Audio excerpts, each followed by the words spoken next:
Hello, everyone. Welcome back to the podcast. I am so happy you are here today. I'm Ayla, and as always, I am joined by my good friend, Jack. Hi, Ayla, and hello to all of our listeners out there.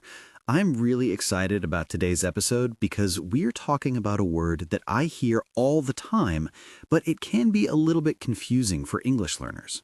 You are so right, Jack. Today, we are talking about the word move. Now, most people know that move means to change your position or to go from one place to another. But in daily English, we use move in so many different ways, especially with phrasal verbs. Exactly. We use it when we talk about changing houses, when we talk about our jobs, or even when we're just sitting on the sofa. It is such a common word, but it has these small different meanings that can be tricky. That is why we are here today. By the end of this episode, you will feel much more confident using move in your real-life conversations. We're going to keep things simple, slow, and clear for you. That sounds perfect. Honestly, Ayla, I was thinking about this topic because I actually have some news. I am actually moving next month. Oh, wow, that is big news, Jack. Are you staying in the same city? Yes, I am staying here, but I'm moving to a smaller apartment closer to the park. I love my current place, but there's just too much noise. I understand. Moving house is a lot of work, isn't it? I remember when I moved 2 years ago, I had so many boxes. I felt like I was packing forever. Oh, tell me about it. I started packing yesterday, and I already feel tired. I keep finding things I forgot I had. I found a guitar under my bed that I haven't played in 3 years. That always happens. When you move out of a place, you find all your hidden treasures. But it's also a great time to move on from things you don't need anymore. You can donate them or give them to friends. That's a great way to put it. Actually, speaking of moving on, that is one of those phrasal verbs we should talk about today, right? It definitely is. But before we get into the deep explanations, let's just chat a bit more about the process. Jack, when you move into the new place, are you going to buy new furniture? I think I will. My old sofa is very big, and it might be hard to move it through the door of the new apartment. I might have to sell it. That is a common problem. Sometimes we have to move things around just to see if they fit. I spent a whole weekend moving my bed from one side of the room to the other when I first arrived at my house. I do that too. I like to change the flow of the room. It makes the space feel new. It really does. You know, move isn't just about physical objects or houses. It's also about how we progress in life. For example, some people want to move up in their careers. That's true. My sister just got a promotion at her job. She is moving up to a manager position. She worked very hard for it. That is wonderful. It's so interesting how one word can describe a physical action, like moving a chair, and also a life change, like a promotion. It really is. I think for our listeners, the best way to learn these is to hear how they sound in a normal conversation. Should we look at the most common ways we use move in daily life? Let's do it. Let's start with the most common one, move in and move out. Jack, you mentioned you are moving next month. You are moving out of your old apartment, right? Correct. To move out means to leave the place where you were living. You take all your clothes, your furniture, and your boxes, and you leave that home forever. And then you move in to the new place. Exactly. Moving in is the exciting part. That is when you get your keys, you walk into the empty rooms, and you start putting your things away. I love that feeling. It feels like a fresh start. Let's imagine a quick conversation. Jack, imagine I'm your neighbor. Okay, I'm ready. Hey, Jack, I saw a big truck outside your house this morning. Are you going somewhere? Oh, hi, Ayla. Yes, I'm actually moving out today. My lease finished, and I found a new place. Oh, how exciting. When do you move into the new apartment? I'm moving in tomorrow morning. I can't wait to show you the new place. See? That was very simple. Move out to leave, move in to arrive. But what about move on? We mentioned that earlier. That one feels a bit different. It's not always about a house. You're right. Move on usually means to stop doing something old and start doing something new. It's about leaving the past behind. Like after a breakup or leaving a job. Exactly. If someone is sad about a job they lost, a friend might say, I know it's hard, but you need to move on and find a new opportunity. It means don't stay stuck in the past. That is a very helpful phrase. I also hear people say move on during a meeting or a lesson, like let's move on to the next topic. Great point, Jack. In that case, it just means to change the subject. We finished talking about one thing, and now we are going to talk about something else. So, if we are talking about move in and move out, and now we want to talk about move over, I could say, let's move on to the phrase move over. Perfect usage. You are a natural. So let's talk about move over. This one is very physical. Imagine you are sitting on a bench and a friend wants to sit down too, but there is no space. What do you say? I would say, hey, can you move over a little bit? Exactly. It means to slide or shift your body to the side to make space for someone else. You aren't leaving the bench, you're just changing your position on it. I use that one a lot when I'm on the bus or the train. If someone is taking up too much space with their bag, I might say, excuse me, could you move your bag over? Yes, or even just, could you move over if they're blocking the way? It's a very polite way to ask for space. Now, what about move around?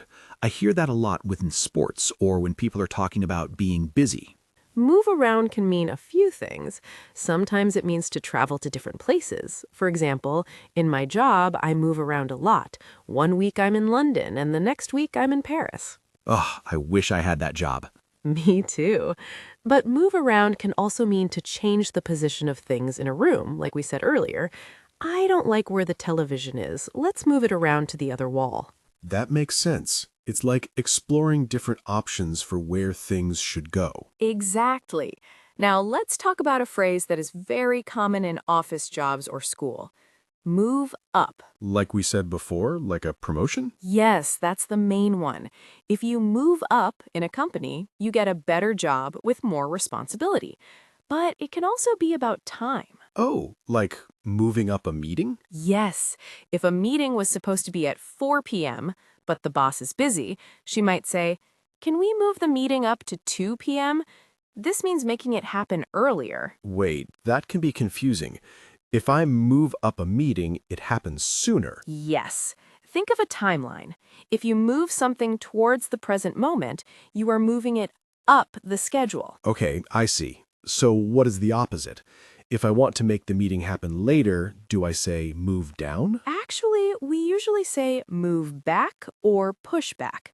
For example, I'm running late. Can we move the meeting back to 5 p.m.? Ah, move back. That makes sense. It's like putting it further away in the future. Exactly. Now, don't worry if these phrasal verbs feel like a lot to remember. The best way to learn them is to listen to them in a story. Let's try a little story about a woman named Sarah. I love stories. Let's hear it. Okay. Sarah worked at a small bakery. She worked there for 3 years, but she felt like it was time to move on. She wanted to learn how to cook at a big restaurant. So she wanted to change her life and her job. Exactly. She decided to move out of her small apartment in the countryside and move in to a flat in the big city. That's a big change. It was. On her first day at the new restaurant, the kitchen was very crowded. Her boss said, Sarah, can you move over? I need to get to the oven. So she had to make space for her boss. Yes. Sarah was very good at her job. After only 6 months, her manager told her she was moving up to become a head chef. Wow, she got a promotion. She moved up quickly. She did. And because she was the boss now, she had to manage the schedule. One day, the delivery truck was late, so she had to move the lunch service back by 30 minutes. So lunch started later than usual. Correct. She was very happy in her new life. She realized that moving on was the best decision she ever made. That is a great story, Isla. It uses almost all the phrases we talked about.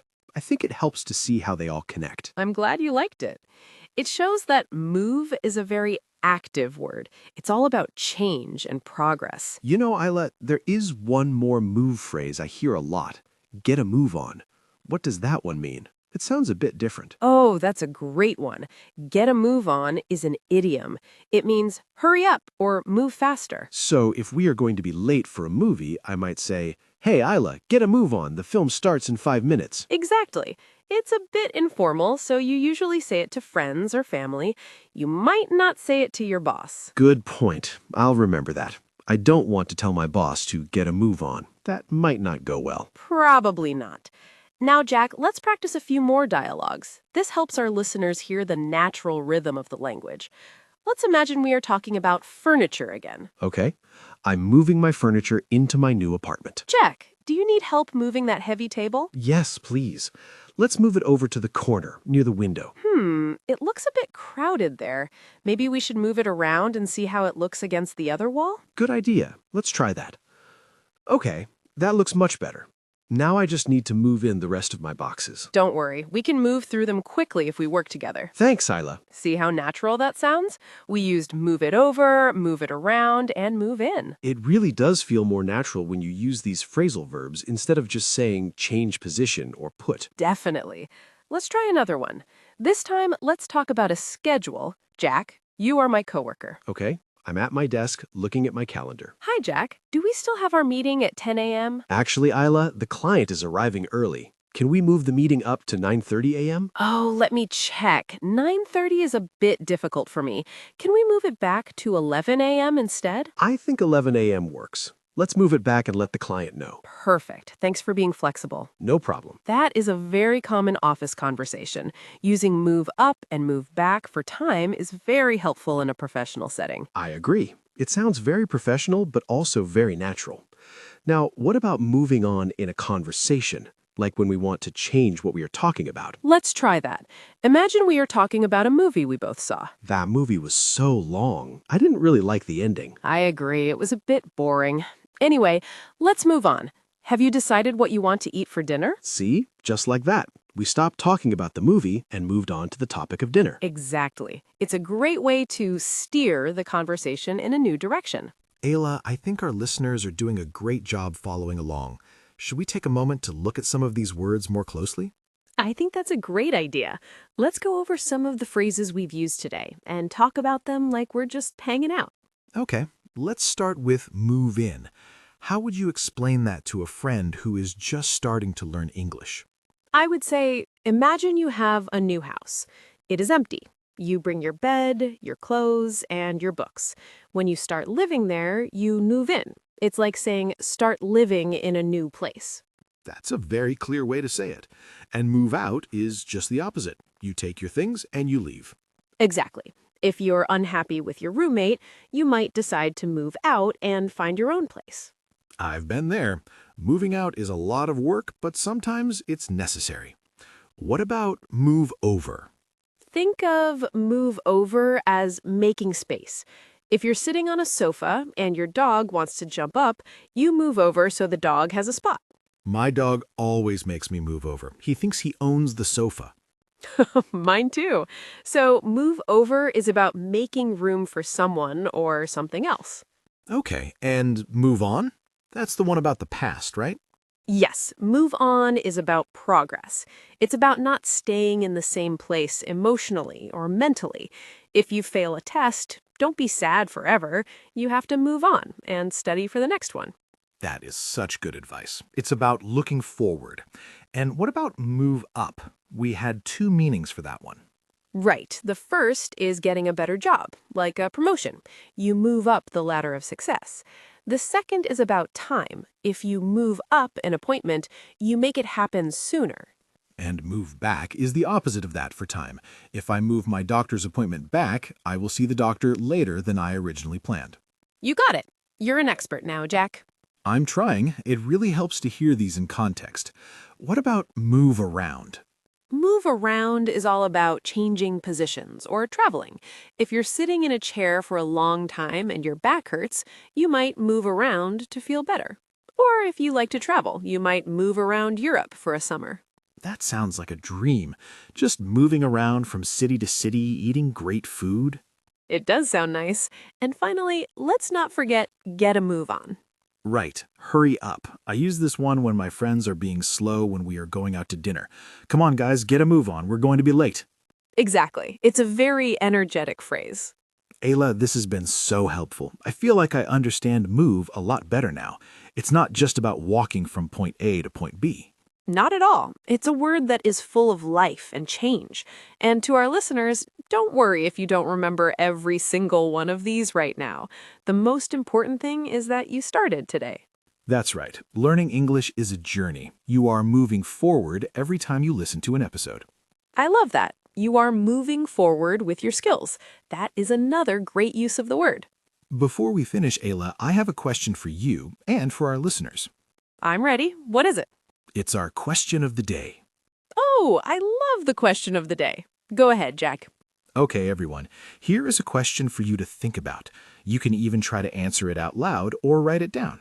The question is, have you ever moved to a new city or a new house? How did you feel when you moved in? That is a great question. Answering questions like this is so helpful because it makes you use the words we talked about today in a way that is personal to you. Exactly. For example, I could say, I moved to this city 5 years ago. I felt very excited when I moved in, but I was also a little bit nervous because I didn't know anyone. That's a perfect answer. Or I could say, I moved out of my parents' house when I went to university. It was hard to move on from my childhood home, but I loved my new freedom. Those are great examples. Listeners, try to make your own sentence. Use move in, move out, or move on if you can. It doesn't have to be perfect. The goal is just to practice. Yes, please do. We love hearing about your experiences. It makes the language feel real. Well, Ayla, I think I need to get a move on and go buy some more boxes for my move. Good luck with the packing, Jack. I hope everything goes smoothly when you move into your new place. Thanks, and thank you to everyone for listening today. You did a great job. You really did. Remember, if you want to really learn these phrases, try to listen to this episode again tomorrow. Repetition is the secret to learning English.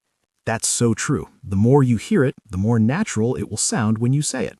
We are so proud of you for practicing today. Keep going and keep moving up in your English journey. See you in the next episode, everyone. Goodbye. Bye-bye.